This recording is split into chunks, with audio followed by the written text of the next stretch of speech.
What's up YouTube, JB here, just bringing you my next video. Today we're going to be talking about the sumo deadlift and how to perform a sumo deadlift correctly, specifically for beginners.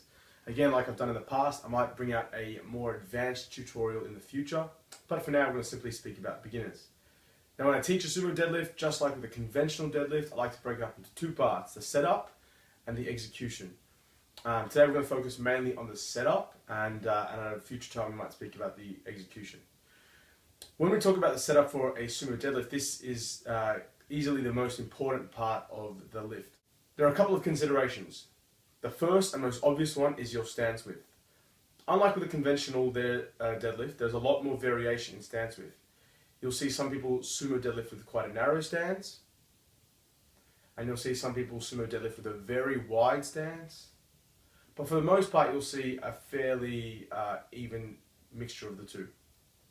Today I'm going to be talking about a very easy way to set up and where to go from there. Now with your stance, you want your stance to be such that your tibia or your shins are vertical.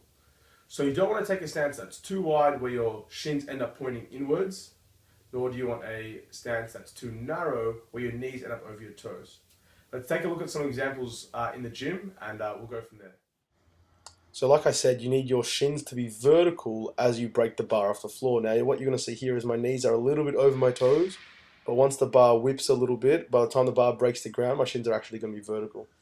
So you see the shins need to be vertical not only from the frontal plane, which is the view we're looking at it from here, but also from the sagittal plane. So we're going to see a side view in a second. And if you look at the left shin, if you look at my left leg, you'll see that my knee is directly over my ankle as well. So it's got to be vertical in all planes. That's going to be your optimal stance, and that's going to be determined by your hip mobility and flexibility. Now when some people start with the sumo, they tend to go too wide, or they think go as wide as you physically can. So that's where here you can see that the ankles are beyond the line of the knees.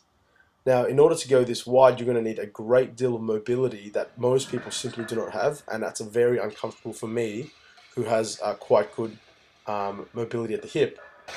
Now the other option is a very narrow stance. Now I generally don't recommend this, although this is an option, and this does have its place, but that's for another time. Now the next important part about your setup is how far you turn your toes out. Now there's a bit of a trade-off here. The further you turn your toes out, the less stability you're going to have in the forward-backwards plane. That is, you're going to have less balance. So the straighter you have your feet, the more balance you're going to have. For the most part, I like to recommend a 45-degree turnout, depending on your stance width. The wider your stance, maybe the more you'll have to toe out. But there's a bit of a trade-off there. I've fallen over in deadlift attempts in competition because of a loss of balance. So I've ever so slightly turned my toes in compared to what they used to be probably 12 months ago. But that's maybe more for personal preference than anything else. Now another important consideration when you're performing a sumo deadlift is your grip width. Now traditionally the idea is you want to have your arms as long as possible, so your grip width should be one that's directly shoulder width, so that your hands directly end up under your shoulders. So you're going to see me demonstrate that here, where I let my arms hang and I just simply grab the bar that's under my shoulders. Now in a conventional deadlift, that more often than not tends to be the optimal grip, depending on your stance and your lower body mass. Now some people will choose to grab with a narrower grip, as you can see here, slightly narrower grip, and sometimes you might see people grab with a slightly wider grip. I'm going to explain to you what the benefits and I guess costs are of each of those options.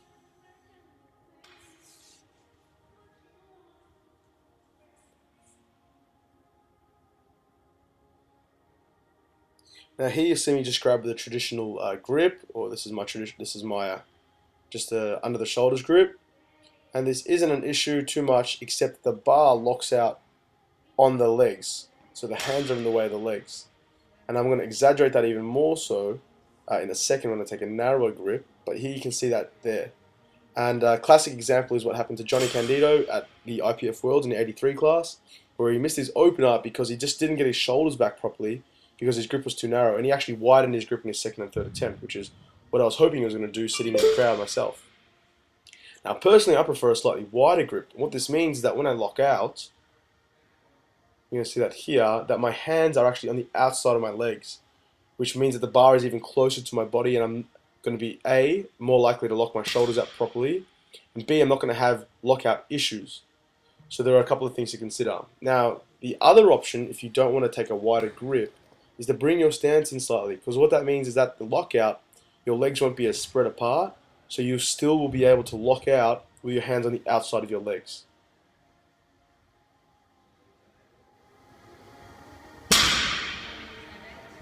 Okay, the next important part to consider is hip position. Now, some people get really caught up trying to figure out what the optimal hip position is. Now, in a conventional deadlift, it's pretty well understood that you don't want to have your hips too low because that's going to end up causing you to squat the weight up, which isn't ideal, and you don't want to have your hips too high because then you're not going to get much leg drive. Whereas in the sumo deadlift, it's a little bit different, and there's even more confusion as to where you should have your hips. The common idea is that you want to have your hips as close to the bar as possible. Now, I don't personally find that to be a very good way of thinking about it, because what often ends up happening is lifters try and set up with the intention of bringing the hips as close to the bar. And that shouldn't be a cue that you should be thinking about. You should be thinking more about where you put your feet and pushing your knees out, and where your hips end up is more a result of those things. And over time, you want to change those other things so that your hip position ends up being slightly closer to the bar than it might have been in the past. The major mistake, though, that I often see with the sumo deadlift with hip position is where people sit down too much. Because they're thinking to get the hips close to the bar, they end up sitting down rather than sitting forward. And if you don't have the hip mobility to open up at the hips and bring your hips closer to the bar, you'll end up just sitting down and you'll lose a lot of tension through your hips. Sitting down in between your own knees isn't ideal. You lose a lot of tension, it causes your knees to push forward, which pushes on the bar, and it's just not a good position to be lifting from. Really, you want to be thinking about almost picking your hips up, and almost thinking about pushing your hips back, which some people might disagree with. But by pushing your hips back, you're going to create a bit of tension through your hips and hamstrings. And then if you can open up your knees enough, the end result will be your hips are nice and close to the bar, while they're as far back as they need to be in order for there to be tension through your hips and hamstrings as well. So it's a bit of a delicate act here. You don't want to sit too far back and just defeat the purpose of the sumo deadlift, but you don't want to be trying to sit too close to the bar either, because then you just lose tension through your hips. Now, an important point that I want you to note is where your knees should be. Like I said earlier, you want your shins to be vertical, which means your knees should be over your ankles. Now, when people don't have the mobility through their hips, or if they don't have the structure, or if they don't have the flexibility through their adductors, or whatever it might be, you'll often see that the hip, knee, and ankle line isn't straight on that 45-degree angle. So you're going to see a better view of that in a minute. But what that means is you'll see the knees kind of collapsing in. When the knees collapse in, what that does is it pushes on the bar, and it pushes the bar forward. When the bar goes forward, it increases the lever arm between your hip and the bar, it makes things more difficult. So what we want is to have nice open hips, really push your knees out and back, so that your shins are vertical and the bar can be as close to you as possible. Now, there are going to be times when people simply do not have the mobility to get the bar into a good starting position, and it's in those people where the conventional deadlift will probably be the best option, obviously depending on anthropometrics and strength and weaknesses and other points like that. But for the most part, the limiting factor is going to be mobility. You need to be mobile enough to open up at the hips and bring the bar closer. And let's take a look at an example of that now. Cool, so this is a really good angle to observe the sumo deadlift, and you can see here that my knees directly over my ankles there. And my hip, knee, ankle line is reasonably straight. In fact, I've even got my knees on the outside of my ankles. Now what you'll often see is people trying to get their hips to the bar and end up doing this. See the difference? Where the hips try and come closer to the bar, but it ends up just pushing the bar forward, and the knees end up on the inside of their ankles. So here you see it from the side.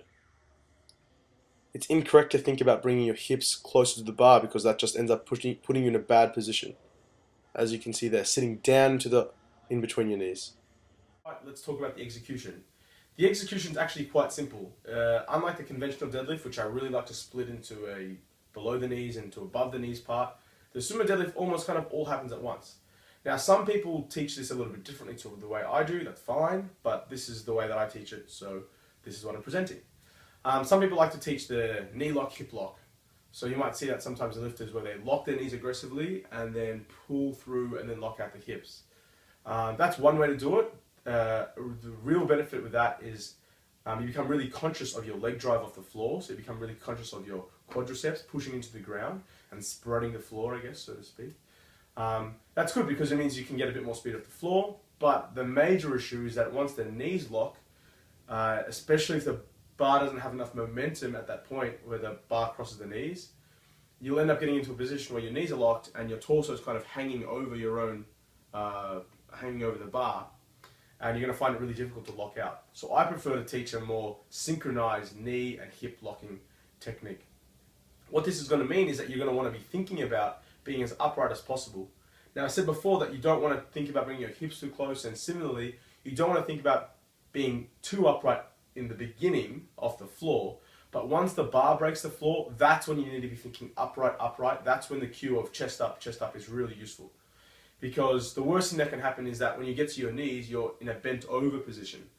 With a wide stance, that's not a very good position to be hinging at the hips to try and lock out. So at the knees, you should be as upright as possible, ready to lock out your knees and hips. We're going to take a look at what that looks like now.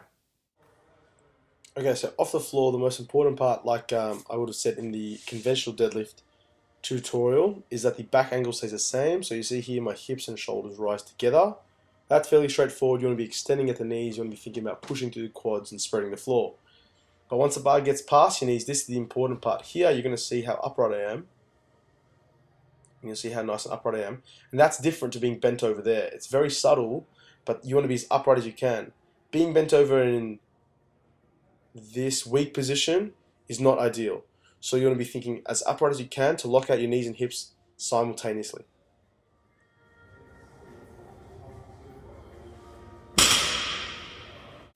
Okay guys, in terms of the sumo deadlift, that's everything that I want to present to you today.